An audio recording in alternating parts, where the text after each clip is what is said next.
Good evening, everybody. Eric Mortensen here. Thanks for joining me. This is, I think, episode 17, something like that. I kind of just started at a number there last week. Um, Tonight, we're going to walk through a capital update. I'm going to do some tales from the swamp. I've got a Rhino of the Week award coming up. And then we're going to do the good, the bad, and the ugly in Minnesota politics tonight on Behind the Smokescreen.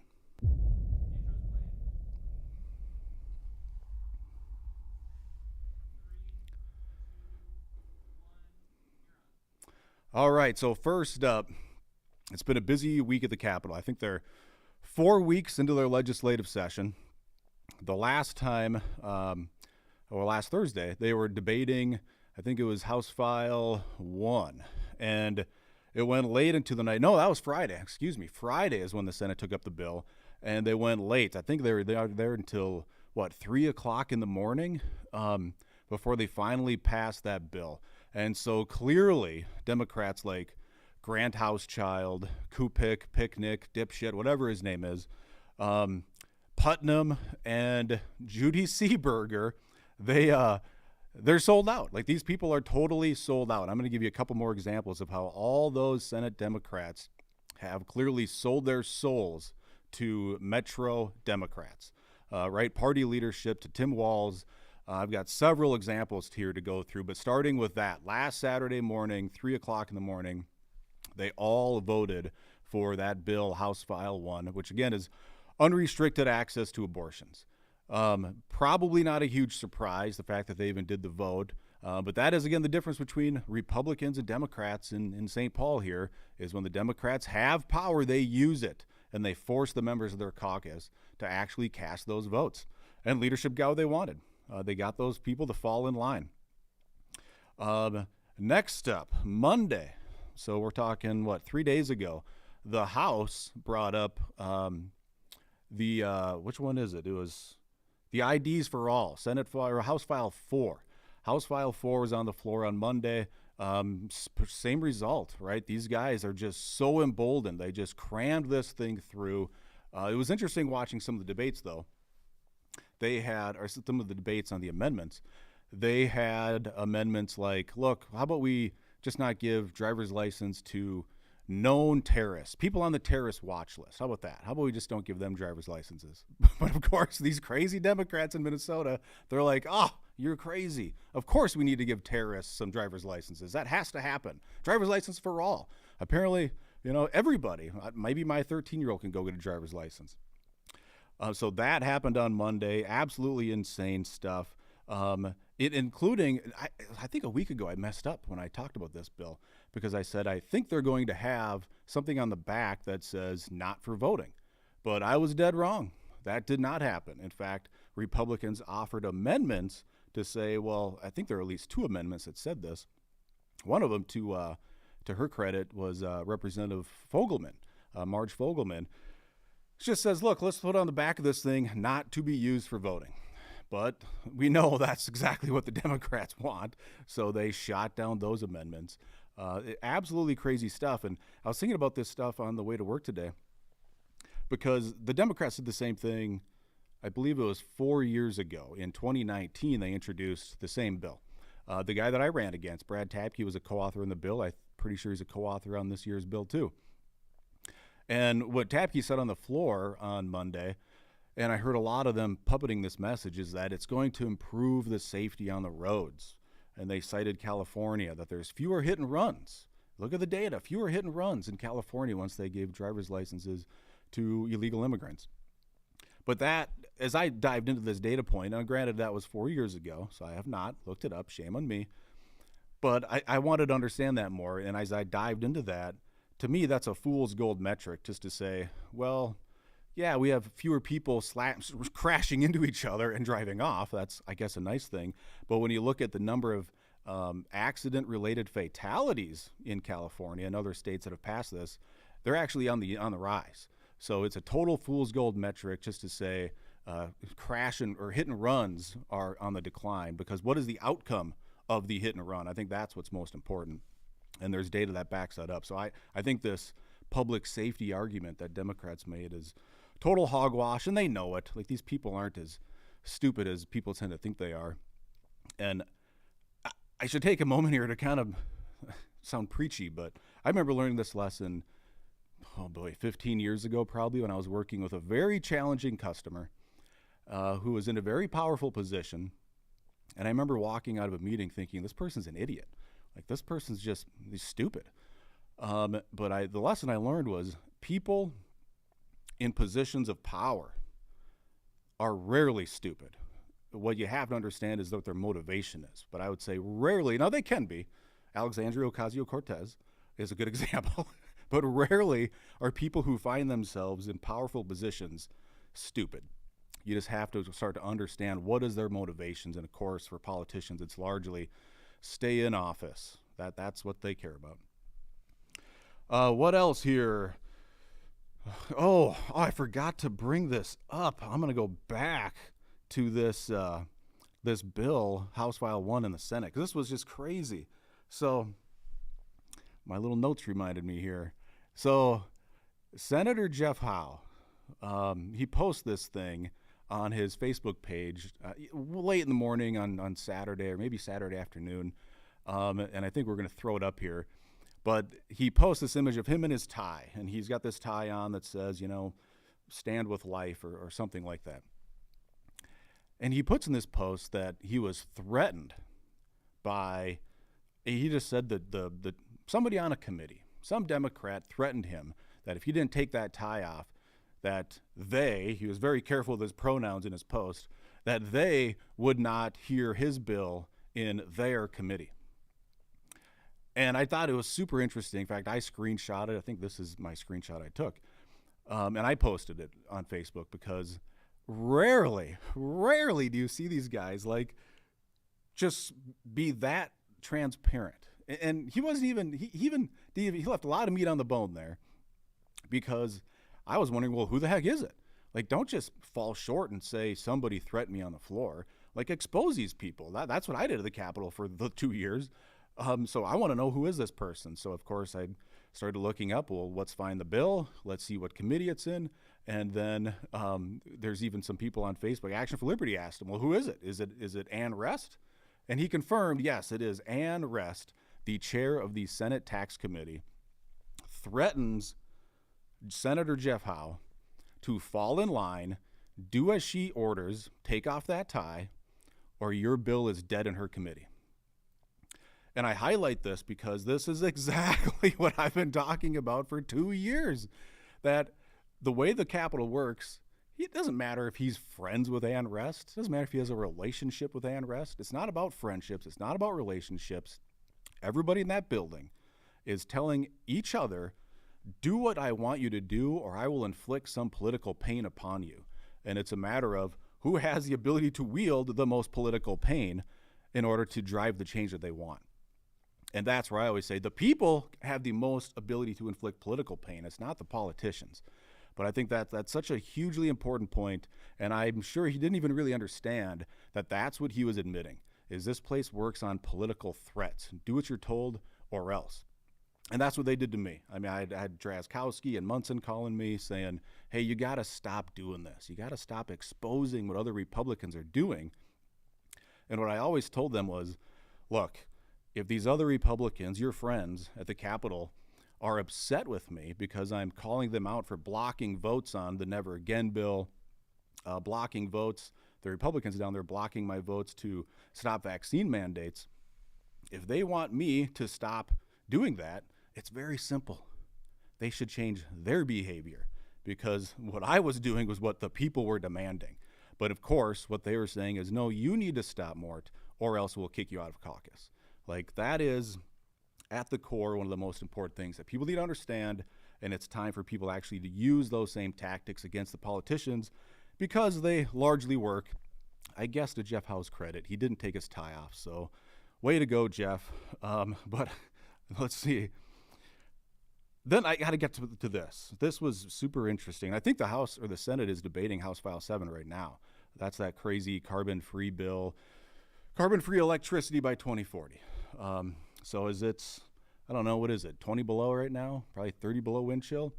So, this global warming stuff, we better act now, or we're all just going to die of heart attacks, apparently.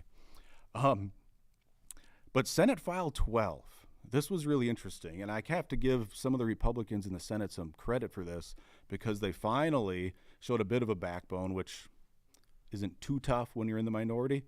But what you have happening right now in the Capitol, I'm going to do a whole bit about this, not tonight, but I'm going to talk about cover bills and cover votes and what are these things and give you examples of it. But tonight, I've got one quick example. So Senate File 12 is a bill. I don't remember the author off the top of my head, maybe Jeremy Miller, but we've got that image if you can toss that up. So Senate File 12, the Republicans forced a vote on a bill that would eliminate income tax on all Social Security income, which is what pretty much everybody wants, except for Tim Walz and House Democrats and even Senate Democrats.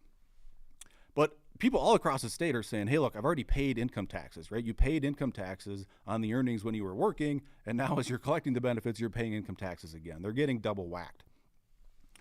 So the Republicans force a vote on this, and largely, and I'll kind of pull back the curtain a little bit here, because what the Republicans are doing, and it's wise, the Democrats do the same thing, is ultimately what they're doing is they're trying to expose some of these soft, squishy, vulnerable Senate Democrats, like Senator Grant Houschild. And I've even been on Grant Houschild's Facebook page the last 2 or 3 days just to lighten him up, because this guy is so full of shit, and his voters need to know it. So they forced this vote, which all they needed was one Democrat senator to get on board, and then they would have passed the bill. They could have kicked it to the House. But every single Democrat in the Senate voted against it, including Grant Houschild, Kupek, Putnam, Seeberger. They all voted against it. And what is so rich, and I called him out for it on his Facebook page, is Grant Houschild cuts a video, because during the floor debate, he, of course, rises to speak, and he creates this political cover for himself by saying, everybody here knows that this is one of the most important issues to me. But Houschild says, but we can't just rush this bill through this body. I mean, there's a process here, everybody. Well, where the hell was that a week ago, Grant Houschild? You just crammed through abortion, unrestricted abortion through the process. And I can tell you, ending an income tax is a very, very simple bill. Like that's not very complicated. It's just no more income taxes on it. We're coming up with all these crazy ideas and how you, when and how, and really, I guess I should say House File 1 was pretty simple because it was like 3 paragraphs, but hugely complex emotional issue where paying less money to the state on taxes when you've already been taxed on that income really isn't that controversial. But that's him throwing up political cover, and you could see it almost in real time because he posts the video of him saying, look, I'm for this, but we have to be careful. And unfortunately, I see some people on his page are buying it. But I can tell you what, if he really believes this, and he's on the tax committee in the Senate, I hope to see him force an amendment on that tax omnibus bill this spring. Force the chair, Ann Rest, apparently, we all know Ann Rest is the chair of the tax committee, force her to amend the bill. But he won't. Or if he really believes it, force it as a floor amendment. Force your caucus, Grant Houschild, to vote on ending income taxes on Social Security benefits. I dare you, but I know you won't do it because you've shown have no backbone. And now if you flip over to the House, of course, who do you think is the Senate or the House Democrat who has authored a bill to repeal income taxes on Social Security benefits? It's Dave Lislegard, of course, because it's another vulnerable Democrat up in the Iron Range. And so that's what these guys do. They introduce a bill so they can go to their constituents who they know care about that issue and say, see, look at this. Look at my bill. It has an official number. I don't know what his number is, but he'll say, here's a link to it. See, I care about it. I'm with you. Will they force votes against people in their own caucus when it comes to the omnibus season? I highly doubt it. And I'll be watching closely, and it'll be so much fun to call them out. But this is sort of the, well, behind the smoke screen. I mean, this is a perfect example of this. These are smoke screens these guys throw up to say, look it over here. And they, just kind of want to have the picture be blurry. So I'm trying to give you clarity as to what's really going on down there. So I think that was super important and interesting to see that Houschild is just blowing smoke at you, and I'm here to blow it away. So, okay, I'm moving on. I want to come up with some sort of routine bits here because I think that gives me some structure. because I had some feedback last week that I was all over the board, which was fair because I've been bottled up for 2 months, so forgive me. But I want to do a little, what I'm calling Tales from the Swamp. And maybe find some sort of a fun intro for this, because I've got a lot of stories from my time down in St. Paul.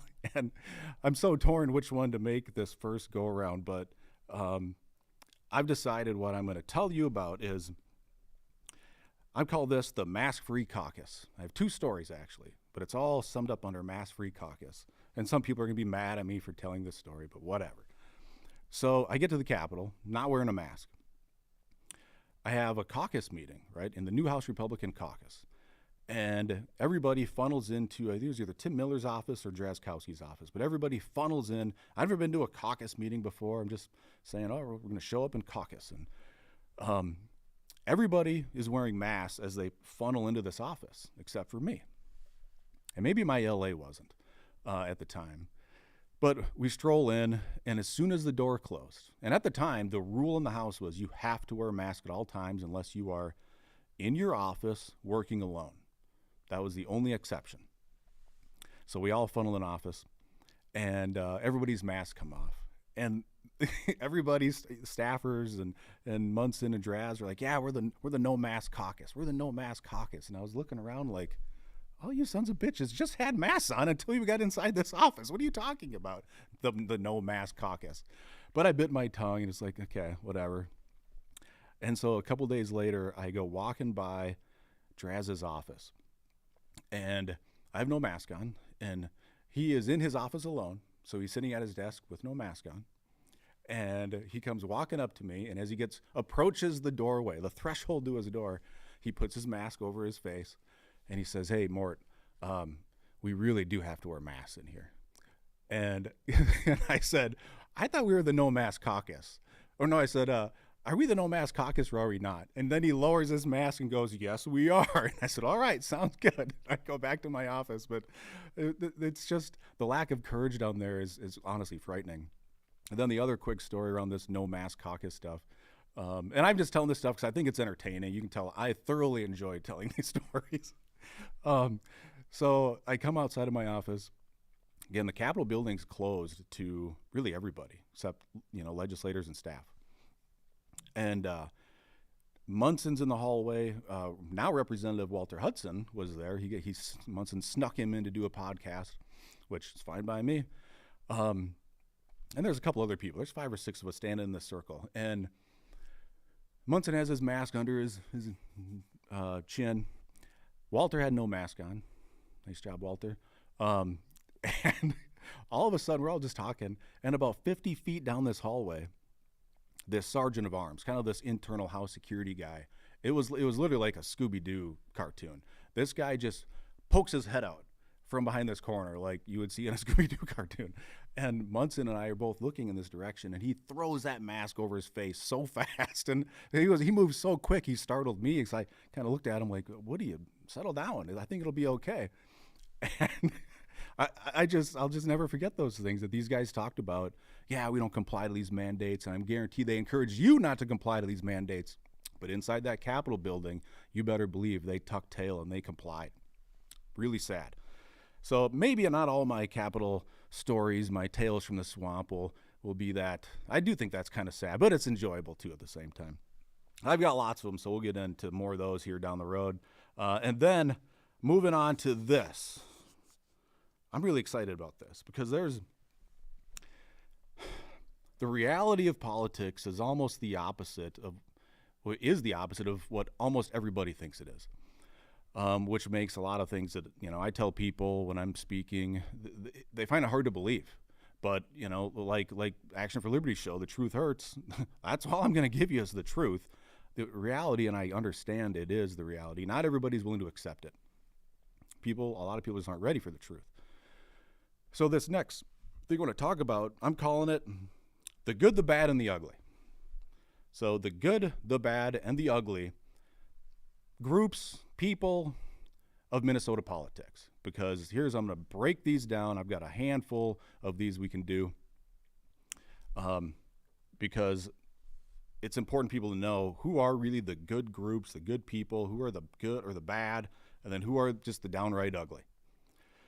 So I thought with the House File 1 bill just getting signed into law on Tuesday by the governor, there's really no better issue right now, barring the Democrats going after our guns next. There's no better issue right now than talk about what are the groups that are protecting life. The outside organizations, these issue advocacy groups that claim that they're fighting that battle. So first of all, the good, if we can throw that up. The good group, and there's really largely just two groups out there. The good group is Minnesota Right to Life. And I'll explain why. And I've already kind of said it a couple times over these last several weeks, but what makes Minnesota Right to Life the good guys in this fight?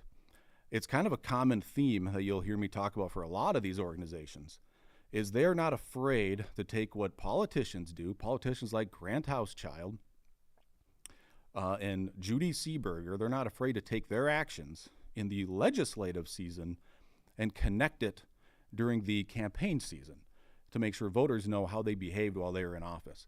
And that makes them a very unique group. Quite honestly, I would guess there's 5 or 6 organizations in the entire state of Minnesota that actually are willing to do that. And I'll tell you why. The Capitol is one big club. It's this giant circle jerk, and that I feel a little bad using that term, but it is the most appropriate term, believe me.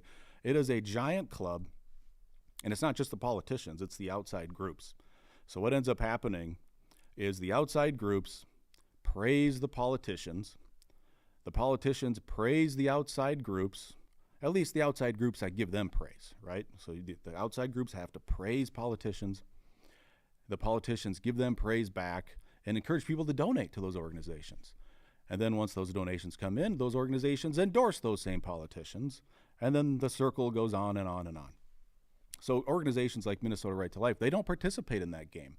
But here's the cost. If you don't participate in that game, like the bad group will, or does, if you don't participate in that, you're not part of the club, and they will do anything to destroy you. That's why they talk bad about, they talk bad about me, they talk bad about Minnesota Right to Life, they being the establishment, the political class, the people who are in this club. And the cost to joining the club, I think, is important. The cost to joining the club is abandoning your principles. That's the cost. And then you never get anything done. So the bad group here is MCCL. And I'm sorry, everybody gets mad at me. Not everybody, but I always get some haters saying, oh, how dare you? MCCL's been here for 50 years, and they've done nothing. They've achieved nothing. And let me tell you why I consider them a bad group. Because I have 2 stories. First story, it's 2020. MCCL wants to meet with me. I said, fine. It was during the primary. We sat down at Shakopee Applebee's, and they said, so what do you want to do to protect life? I said, well, I want to do life at conception. And they said, well, how do you think you're going to get a vote on that? And I said, I'll force a vote on it, which you've heard me talk about forcing votes, and I've heard me talk about challenging, Liz Lagarde and Hauschild to force votes. You can force a vote on whatever you want at any given point on the floor. But a lot of these groups are not accustomed to people saying, I'll force votes against people in my own party. And you could tell this person was taken aback. And so I ran against Bob Loonan. Every time I've ran against Bob Loonan in the primary. And Bob had voted for taxpayer-funded abortion. So here I'm telling this guy at MCCL, give me the ball, I'll punch it in the end zone for you. Let's get this done. 2 days later, MCCL came out and endorsed Bob Loonan. So you tell me that that's a real pro-life group. My second story, and why I call these guys the bad guys. I mean, these guys raise millions of dollars. Like, they accuse other groups of fundraising off the issue and enriching themselves. These guys raise millions and pay themselves 6 figures. This was just 4 months ago in October. There was an MCCL meetup at a Bloomington church. And I caught wind of it. And I'm like, well, I want to go hear what they have to say. So I went over there. I signed in. I left the representative part. I always leave the representative off. Who am I kidding? But I just signed in. I'm Eric Mortensen. And I hope they wouldn't see the name and recognize me, because I wanted to be a little incognito. And I can't remember the woman's name, but she is the head of fundraising at MCCL. So I'm sure you could Google this and find her. She goes into her presentation. She's got a little PowerPoint deck. And she gets to a slide that contains Minnesota Right to Life and their logo, and says, to avoid that group, that group is a scam group, she said. They just fundraise off of the issue of life, and they can't be trusted.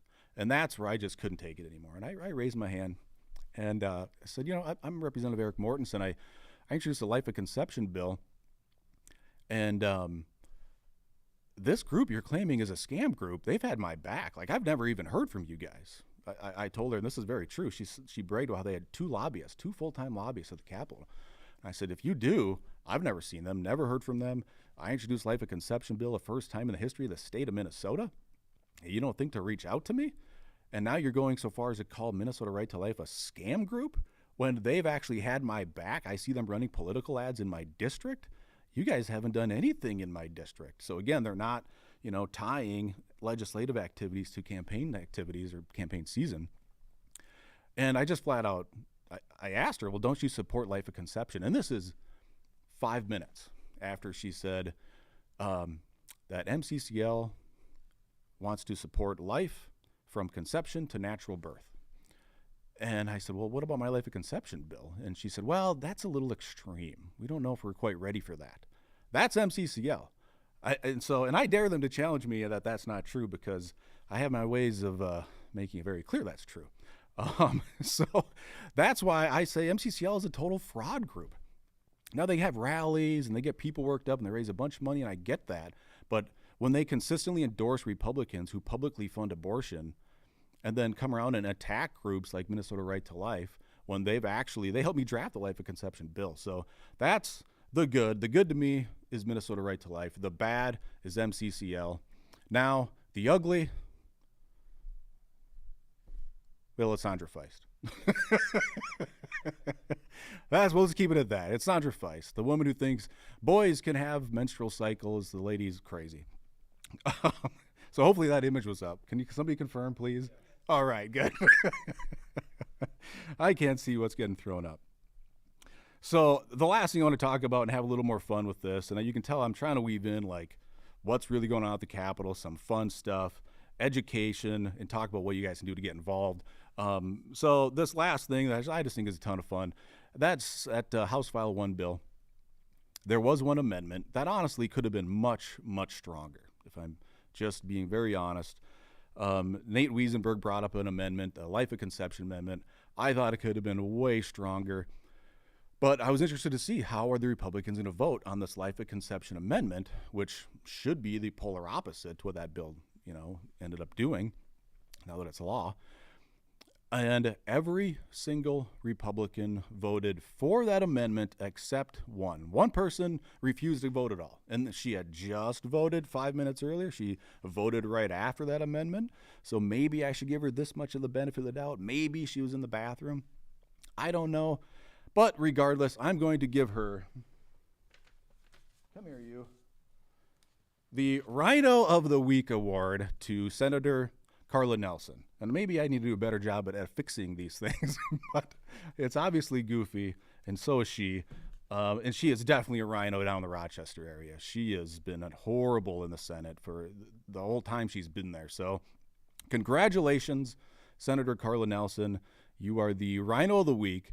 And the last person to win such a distinguished award was Representative Kurt Dowd. He won Rhino of the Year in 2022. So I guess technically, Senator Nelson, you could be in the runnings for Rhino of the Year. I guess we'll wait till the end of the year and see if someone trumps you. But I think I'll do this every week. Maybe somebody can think of something better than a styrofoam head and a stuffed animal rhino. I'll take some suggestions here because that is really cheesy. But that's what I have for you guys tonight. And the way I always end these things is reminding people to, if you want to be politically heard, if you want to be politically respected, you must be politically feared.